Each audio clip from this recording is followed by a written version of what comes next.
Chapter 6, The Law of Vibration and Attraction. Thoughts Are Things, by Henry Van Dyke. I hold it true that thoughts are things. They're endowed with bodies and breath and wings, and that we send them forth to fill the world with good results or ill. That which we call our secret thought speeds forth to earth's remotest spot, leaving its blessings or its woes like tracks behind it as it goes. We build our future thought by thought, for good or ill, yet know it not. Yet so the universe was wrought. Thought is another name for fate. Choose then thy destiny and wait, for love brings love, and hate brings hate. The law of vibration and attraction. Any idea that is held in the mind, that is either feared or revered, will begin at once to clothe itself in the most convenient and appropriate physical forms available. By Andrew Carnegie. Dr. Werner von Braun.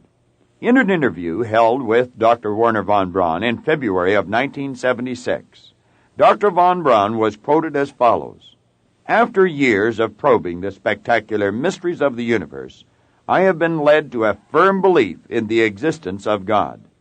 The grandeur of the cosmos serves only to confirm my belief in the certainty of a creator. I just cannot envision this whole universe coming into being without something like divine will.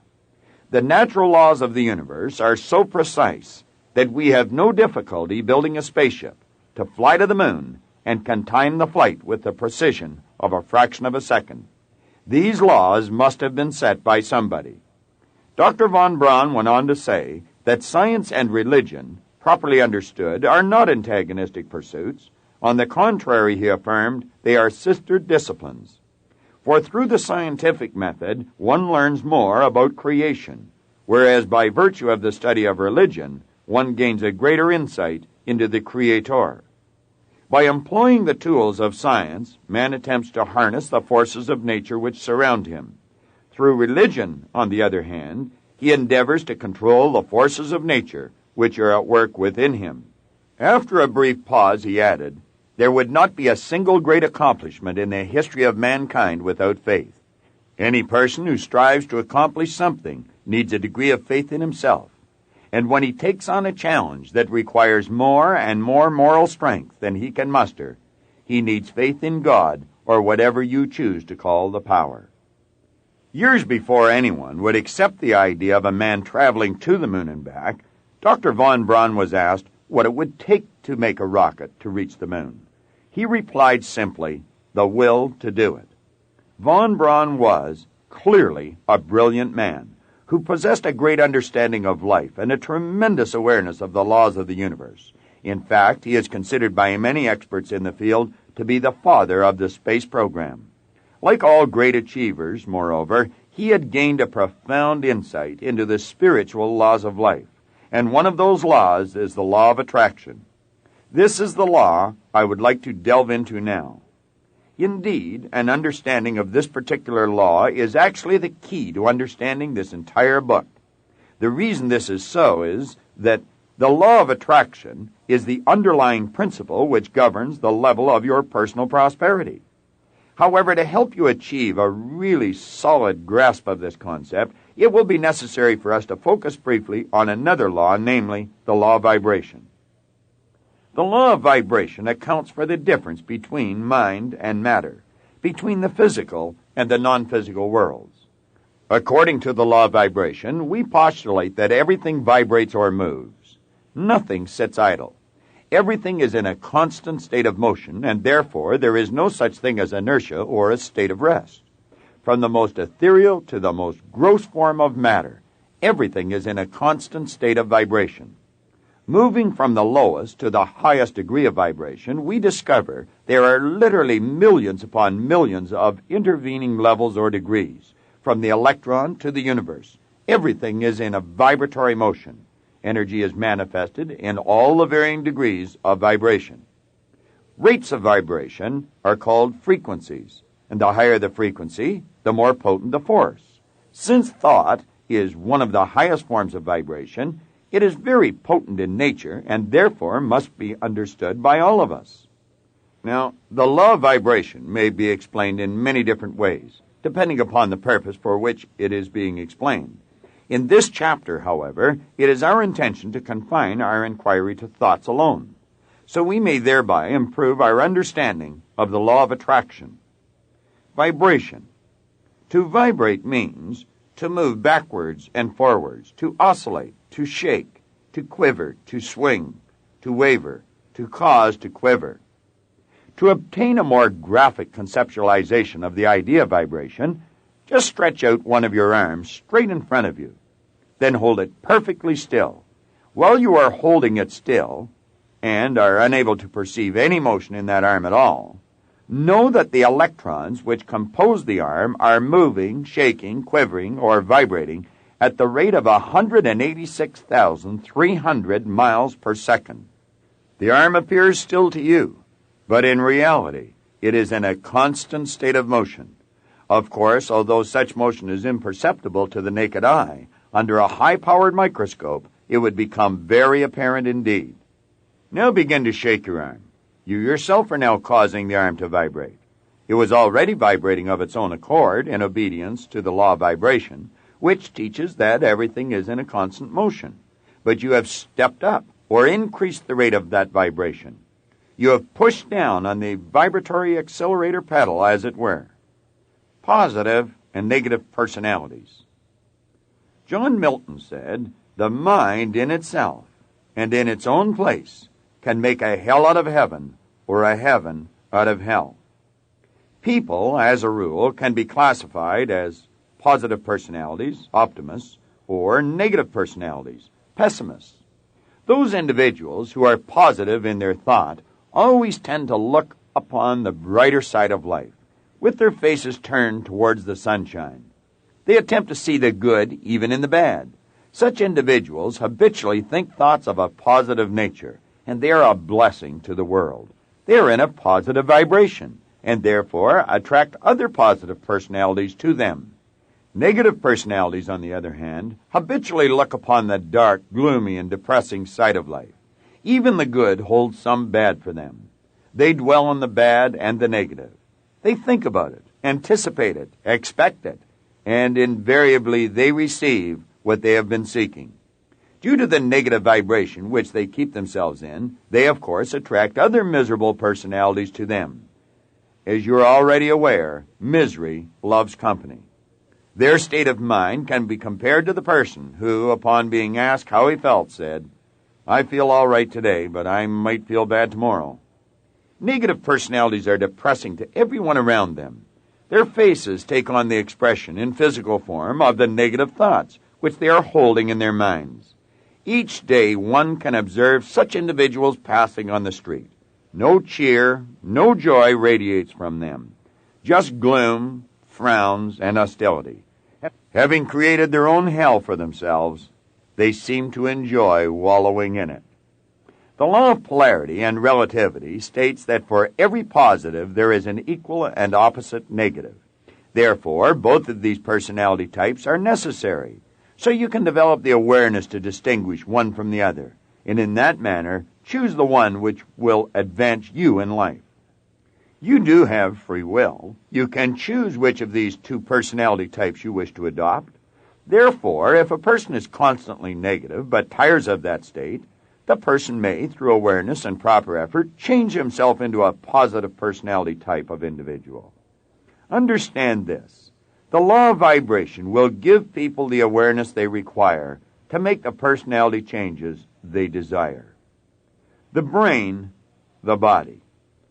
The human body, believe it or not, is one of the most efficient electrical instruments in this entire universe. The human brain, similarly, is probably the most efficient electrical instrument ever evolved. Both are truly marvels. The brain is the part of the body where all manner of frequencies are transformed from one frequency level into another. In the brain, for example, sensations are transformed into muscular action. Sound, heat, light, and thought are also, each in their turn, transformed into other frequencies, each affecting the body. Within the brain, there are centers which control and regulate the functioning of all organs and parts of the body. By means of the proper stimulation of these centers, the functioning of the organs may thereby be controlled. In our seminars, we refer to this phenomena as the vibratory control of the body. In the final analysis, the brain is simply a vibratory instrument. To begin to understand its functioning, therefore, you must undertake the study of the law of vibration. Since the early 1940s, we have had at our disposal the EEG, the electroencephalograph, which reads the electrical activity of the brain, and the electrocardiograph, which traces the electrical changes which occur during heart contractions. Therefore, vibrations are certainly not something which are new to us. Indeed, all of us have an awareness of them. However, the problem which we encounter is that the vast majority of people are not aware of the connection between their vibrations and their results in life. It is, unfortunately, a very common sight to see people in bad or confused vibrations, busily attempting, through force, to achieve good results.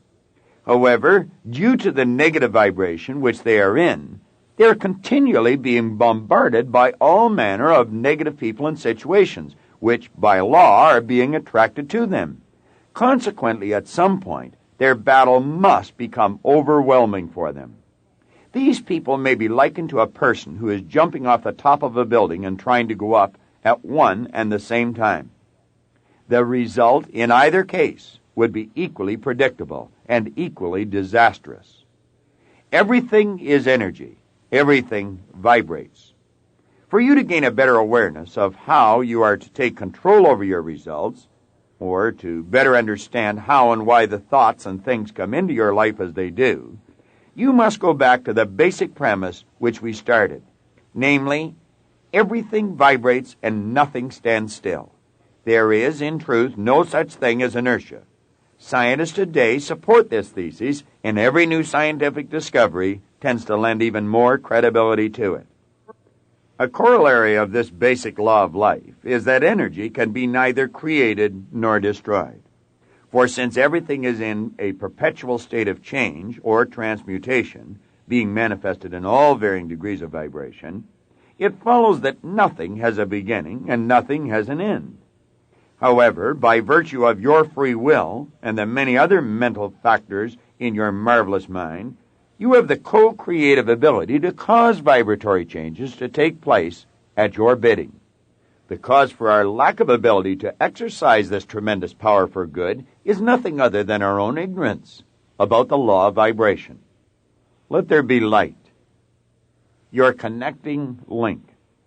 Slowly but surely, let us see with our inner eye of understanding how you may connect with the good that you desire to improve the quality of your own life. Two objects whose electromagnetic field are the same are operating on the same frequency.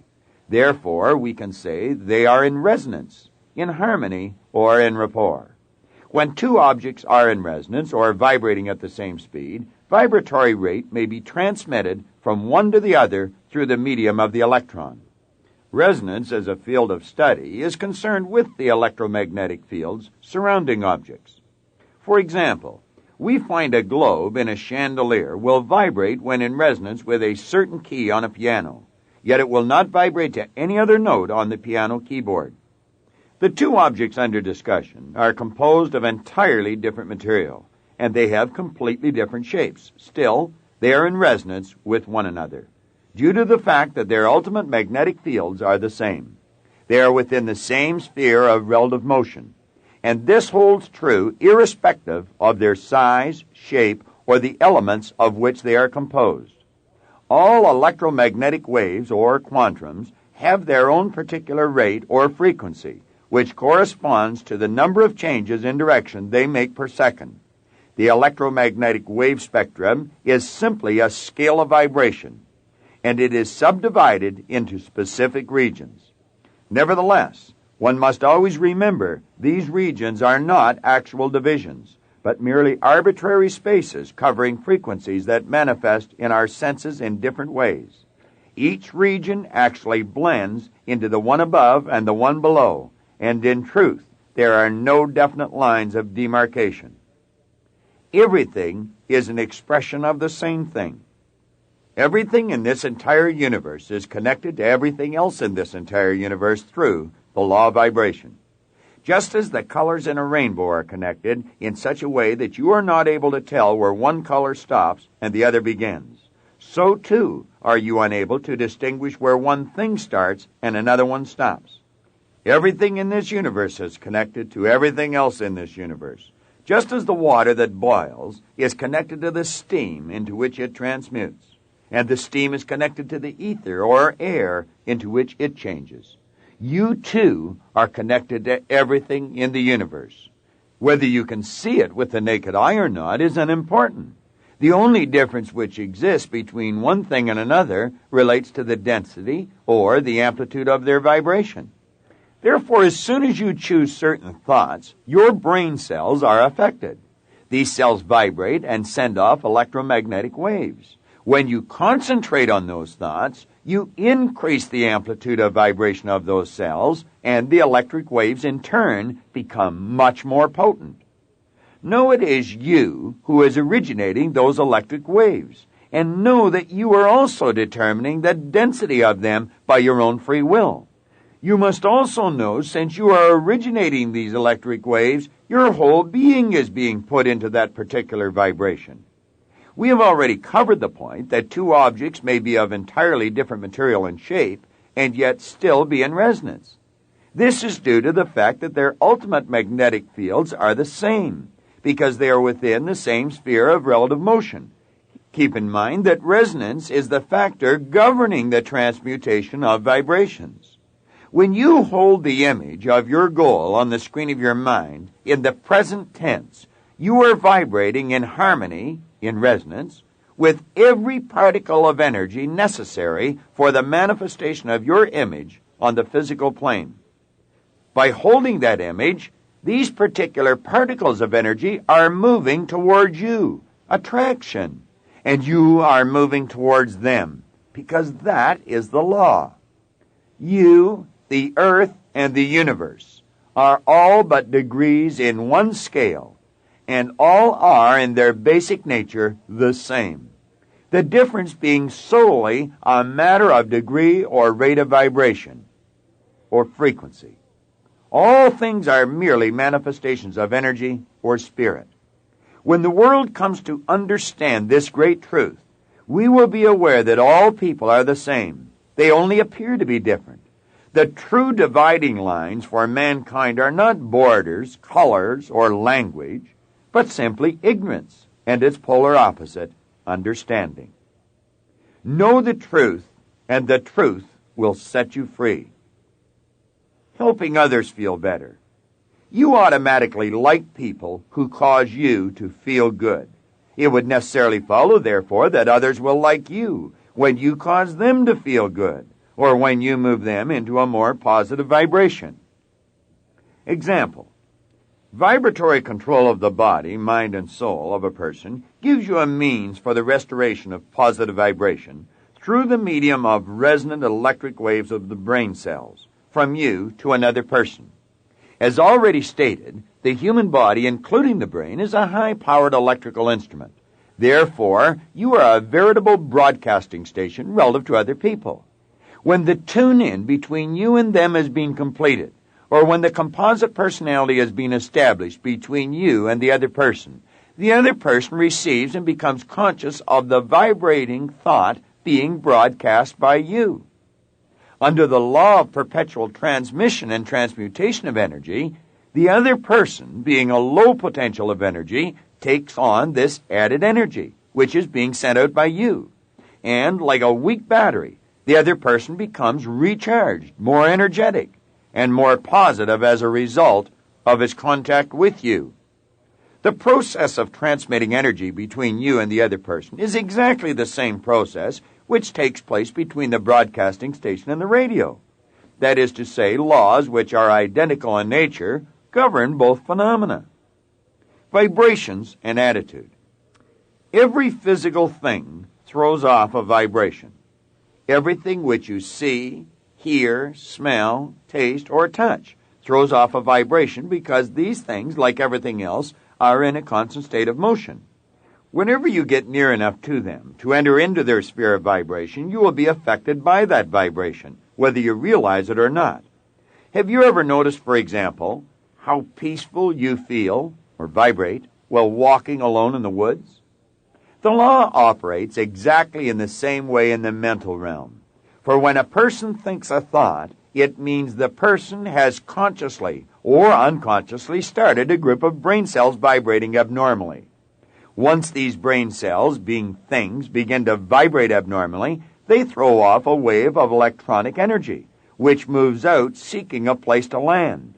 If you are in the sphere or space of their vibrations and you happen to have similar cells which are in rapport, in harmony or agreement with the ones vibrating in the other person's brain, then you receive these vibrations and are affected mentally by them, either negatively or positively. It is clear that everyone in sales or management should thoroughly understand this information. Let us suppose that another person is vibrating to anger concepts. If you are the type of person who becomes easily angered, and you happen to enter the vibratory field of those anger vibrations, then those vibrations will strike the anger cells in your own brain. A condition of resonance being present, these vibrations will start your brain cells vibrating, and your entire being will move into that vibration, and you will become irritated or angry, even though you may or may not know the cause of your own anger. If you do not understand what has happened, you will, of course, be at a loss to change the conditions which caused the effect in the first place. The same principle applies to all mental vibrations, for as soon as a person starts to think, he thereby starts brain cells vibrating. Energy is released, therefore in the form of electrons, which travel out according to the intensity of the thought involved. Whoever stops that energy is affected by it. But bear in mind, the only thing which stops a thought is that which resonates with that thought. This means if you should run into an electromagnetic vibratory field of negative thoughts, you will, if you are that type of person, become negative yourself. Conversely, if you run into a positive vibratory field, you will experience the opposite of the negative, namely the positive. Since the air we breathe is literally filled with both types of vibrations, they are constantly bouncing into your brain. As a result, you could become like a ship without a rudder, tossed about at the mercy of whatever is vibrating or in the air. However, once you understand the law of vibration, you are in a position to insulate yourself against the negative vibrations. You can then be in control of yourself in the true sense of the word, and you will begin to attract to you the things and circumstances that you choose. Become a mental magnet. Attract what you need for the physical manifestation of your image. If it is true that energy or spirit is neither created nor destroyed, and everything in its original state is either energy or spirit, it necessarily follows that everything you will ever want is already here.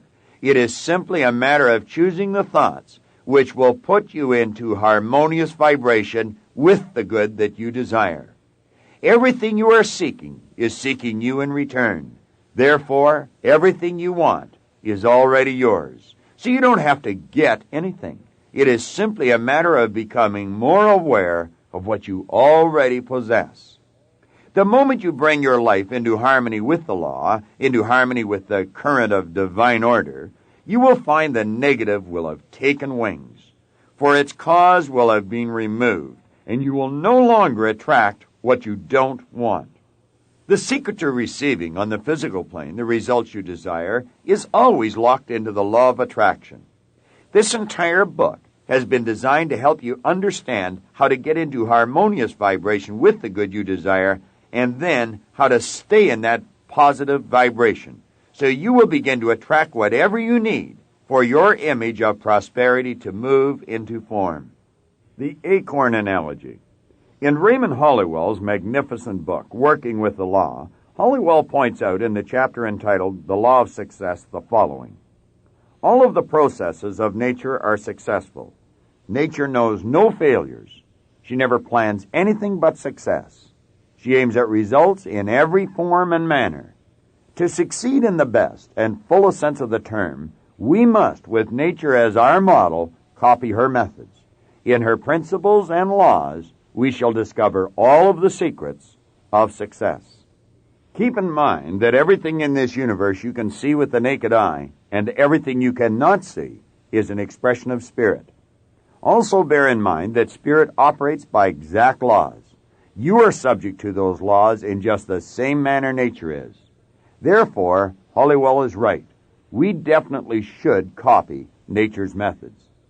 For years, I have held up an acorn in the seminar and used it as a device for helping people to gain a better understanding of how the law of attraction actually works in their life.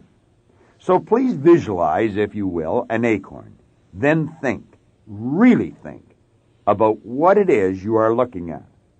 Although the acorn may appear to be a solid object, by now you should clearly understand that the acorn, like everything else which appears to be solid, is in truth a mass of molecules at a very high speed of vibration. Within the acorn, there is a nucleus or a pattern plan that dictates the vibratory rate at which these molecules will move. Moreover, the same principle holds true for all seeds. In other words, every seed has a nucleus or a pattern plan within it, which dictates the vibration it will be in, and which governs thereby the end product into which it will expand or grow. I believe you are aware of this fact. Everything in the universe is governed by a basic law, either create or disintegrate. Therefore, it follows that if something is not in the process of growing, it must, by the law of its being, be dying. For example, so long as the acorn is kept out of the earth, it is slowly but surely disintegrating. However, as soon as you plant the acorn in the earth, the pattern plan, or the vibratory rate of the acorn, sets up an attractive force, and the acorn begins to attract everything that vibrates in harmony with it. If you were able to observe with the naked eye exactly what is taking place, you would see a parade of particles of energy, a never-ending stream of them, marching in a very orderly manner toward the acorn. As they came in contact with the molecules making up the acorn, they would join, marry, become one, and of course, the acorn would expand, become larger, grow. Now consider this. If you were to put 2 drops of water and 2 drops of oil on an arborite table, and then you were to move them together, the 2 drops of water would resonate and become 1 larger drop of water as they came in contact with each other. On the other hand, however, if you were to move the water towards the oil, they would actually repel each other because they are not in harmonious vibration. Likewise with the acorn. The only things which join with the acorn are those particles of energy which are vibrating in harmony with it. All the other particles of energy which make up the earth are repelled. As the acorn expands from the never-ending stream of molecules which are attracted to it, little shoots begin to come out of the bottom and out of the top of it. These shoots, in turn, begin to develop into roots. As they grow or expand and burst through the earth into the earth's atmosphere, this attractive force continues, and particles of energy from the atmosphere are attracted to it, just as the particles of energy in the earth were attracted to it. As the acorn continues to expand, at some point it ceases to be an acorn, and it begins to become an oak tree. The roots, the trunk, the bark, the branches, the twigs, the leaves are all in the universe, and they are attracted to the acorn because of the nucleus or the pattern plan which rests within the seed. Now, unlike the human creature, the acorn does not have the ability to change its vibratory rate. It can therefore only grow into what it has been programmed to grow into, namely an oak tree. You are much like the acorn in many respects. For example, you are also a seed relative to the whole scheme of things. However, the difference between you and the acorn is that since you are a co-creator, you can choose your own programming. Therefore, the image you choose to hold on the screen of your conscious mind and you plant deeply in the treasury of your subconscious mind is the pattern plan or the nucleus, which determines what you will eventually grow into. It dictates the vibration you will be in, and also controls what you will attract to you and what you will repel. This is an orderly universe. Nothing happens by accident. The images which you plant in your marvelous mind instantly set up an attractive force, which governs your results in life. You must remember, though, if your image is continually fluctuating, you will continually be growing into something different, and that sets in motion a most chaotic process. Unfortunately, those individuals who are unaware of these very exact laws are planting images of plenty in their minds one minute and then images of poverty the next. They are continually switching vibrations, so they are attracting good things one minute and then bad things the next. The sad truth is, the vast majority of people spend their entire lives oscillating between these two extreme positions, with the resulting effect that their lives become disordered and chaotic to the nth degree. Although it is true that everything you will ever want is already here, it is nevertheless up to you to get into harmony with it. Clearly, you will never get into harmony with prosperity if you insist upon holding images of lack and limitation in the storehouse of your marvelous mind. Since you are always magnetized towards something, it follows it can never be anyone else's fault when something comes into your life you supposedly do not want. Understand you have ordered it, and it is being delivered to you right on schedule.